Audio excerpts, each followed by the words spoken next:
So we've all been invited here because, apparently, we are the doers in society. So that means the general public can rely on us to make this world a better place. And better in this moment of climate crisis probably means more sustainable. And does that mean that the rest of the public are the don'ters? Because if it does, then I feel that we're not going to get anywhere with this climate movement, because actually we need everyone making their own individual choices, choosing the greener option, but also we need them putting pressure on the government, because ultimately it's the government who are going to be the people who control whether or not we can meet our climate targets, inadequate though they may be.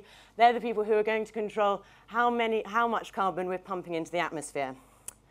So being here and hearing all of these inspirational people talk about all of the wonderful things they're making, the choices they're making in their own lives, the individual things that they're doing to make their community better, their household better, their business better, makes me wonder whether it will be enough.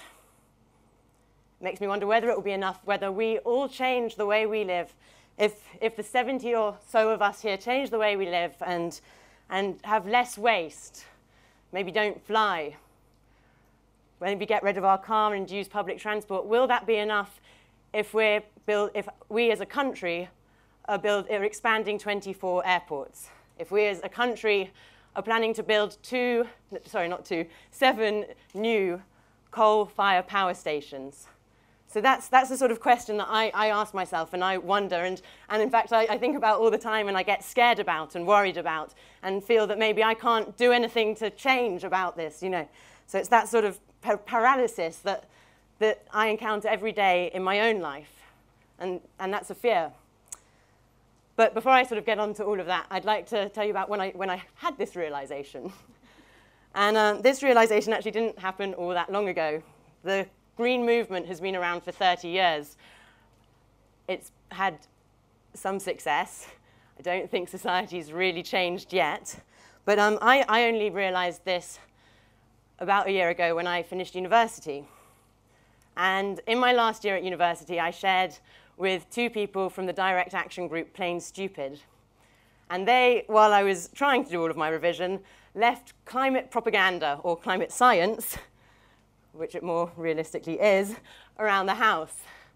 And I would read these books and I think, wait a second, that marketing consultancy that I'm going to get a nice 40 grand a year job with in the city, is that really going to be a sustainable thing to do? Am I going to still be able to have that job in 10 years' time? Is society going to look like it does now? Am I going to enjoy flying my kids all over the world and buying us a beautiful house, maybe 3, why not 1 in Spain, and then we can fly there 4 times a year as well?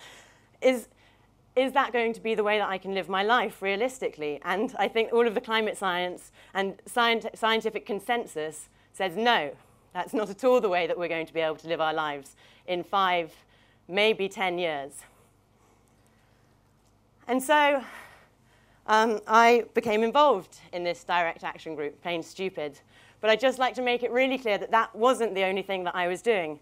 After graduating, I didn't just sign on to the dole and start taking direct action. I had a job, a full-time job with the Church of England in London, looking after their environmental agenda there. I'm also doing an MA in Environment and Social Policy because, as you heard, my first degree was in English, which perhaps isn't the most useful thing for actually understanding the problems that we're encountering now. So before I finished university, my one active thing that I'd done, my one type of activism that I'd done previous to finishing university was going on this march. I imagine that quite a lot of us went on this march. 1 million people went on this march, and it was the anti-Iraq war march.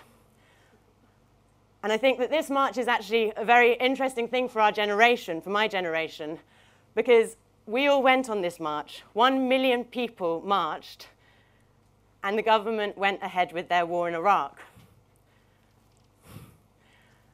It's worrying now because with climate change, it's not such an easy issue to just say, oh no, we don't want that, because not wanting that involves making sacrifices. So it's difficult to get 1 million people to go on a march, to say that they don't want that. They don't want climate change. So it's become obvious to me that actually what we need to do is we need to take direct action. We need to actually see what is wrong with society, then we need to challenge it, and then we need to change it. And before I sort of go through this past year of mine, the different actions that I've done, I'd just like to say that direct action sort of does two things. What it can do is it can shut down the problem. So in the example of a coal-fired power station, it can try and go and actually shut it down. Or else if there's a new one that they're planning to construct, then it can go and try and stop the bulldozers from coming in and building that coal-fired power station. But another thing that it can do is it can act as a media pull. And what it can do is it can force the public to see what's wrong with society. So when 5 people stand on the roof of Parliament and drop banners saying BAA HQ over their consultation into the expansion of Heathrow, what we're doing there is we're getting huge public attention about the fact that the government and BAA worked very, very closely together in writing a consultation paper which ignored many of the, it didn't talk about the environment at all, but it also ignored many local concerns, and worse than that, it lied about many local concerns.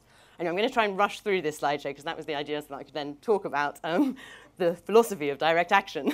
So this was the first direct action that I went on. It was a matter of just getting a call, and the friend that I lived with at, in my university in my last year said, so do you want to do this then? Are you really that committed? Do you want to take it that step further? Do you believe in this? Do you believe in it enough to risk the possibility of sitting in a police cell, having to think about all that you've done, having to have some strange existential crisis about whether climate change does exist, and if it doesn't exist, then what the hell am I doing risking my future pirating a barge? This barge, I'll just quickly run through these slides. This barge was on its way to France, on the way to the border so that an Airbus wing could get on a boat and be taken over to France, where it would then be built into an Airbus. So what we did was we delayed this barge by boarding it.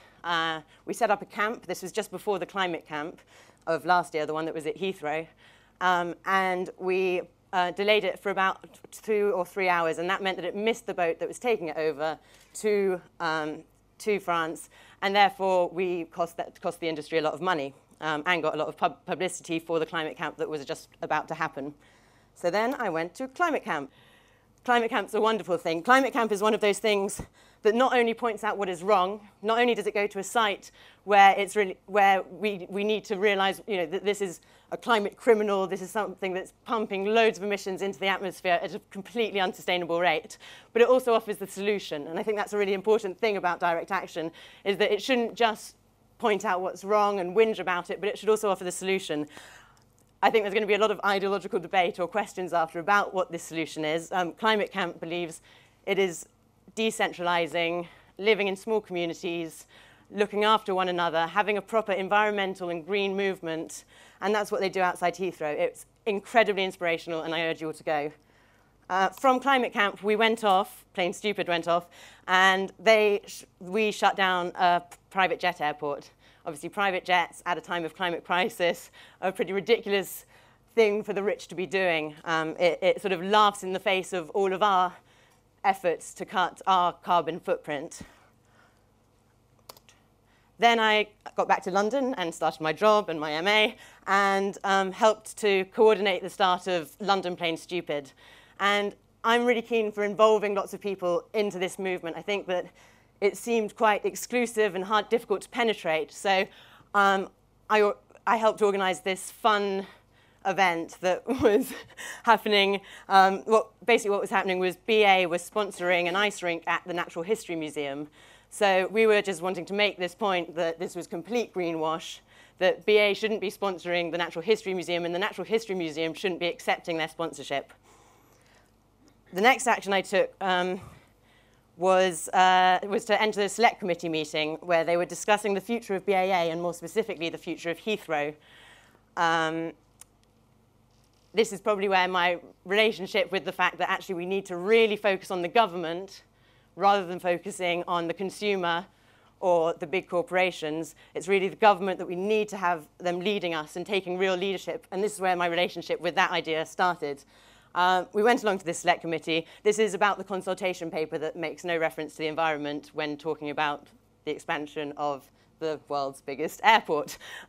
So we interrupted that and we just gave the climate science. We said, you need to read this climate science. Just to sort of put it into focus, if we expand Heathrow, then, no, I'll put it like this. The UK is about to sign up to a climate bill. Everyone's heralding this as a great move, but actually, I mean, all of the targets that it puts are completely inadequate, and the climate bill doesn't include the emissions from aviation, so it's not going to have any impact on the aviation industry, this climate bill. So the climate bill says that we need to have a 60% cut in our carbon emissions by 2050. There's a report that's going to come out in the beginning of October that will suggest that actually what's needed is a cut of over 100% by 2030, but let's not worry about that too much. So the Tyndall Centre of Climate Research published a report which said the expansion of aviation alone, the projected expansion that the government set out, would use all of our carbon quota. So that would mean that every other industry would have to be carbon neutral if the government is going to have this target of a 60% cut by 2050 and allow the aviation industry to expand. Now, I can't see Eon or De Boer or the department, I can't see the other departments saying, oh, that's fine, great. What we'll do is we'll become carbon neutral and we can have loads more planes in the sky. That makes perfect sense. But they ignored that. They didn't want to put the climate science into their consultation paper. So we went to the Houses of Parliament and we went onto the roofs. And this was a big media stunt and it really worked very, very well. It was quite strange living my life after this stunt and trying to be working in a church office and trying to do my MA and having the Daily Mail outside my house. That didn't last very long, thank God. Yeah, I've spoken about why this action was so important. We needed to bring it to the public attention that they're basically being lied to about the effects of aviation on the UK carbon output.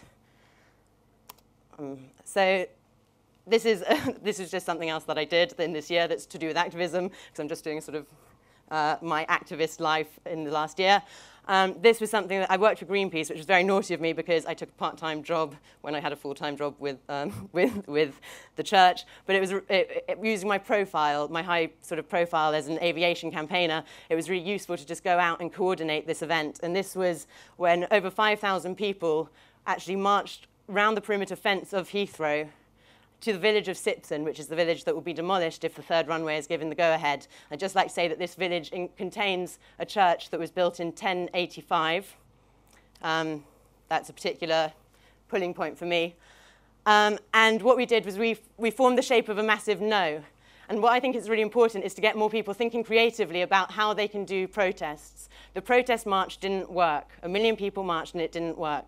I think we need to be much more radical now about how we are coordinating our protests, whether that means taking direct action or whether it means using legal means to make protest exciting, to get it on the front pages. I think it's really essential that we become more radical and more creative. And then latterly, the King's North Climate Camp. This was a beautiful event, slightly marred by the police intimidation. Ridiculous amounts of policing. It cost about £70,000 to put on the camp.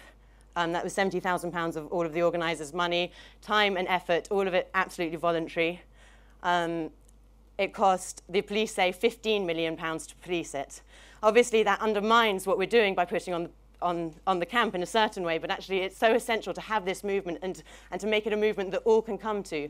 The camp is about workshops, it's about cooking together, it's about eating delicious vegan food, building the camp together, all putting our effort in to make this thing happen.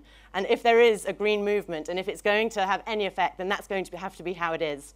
It's going to have to move out of this tent where there are 75 sympathetic people, and it's going to have to take over.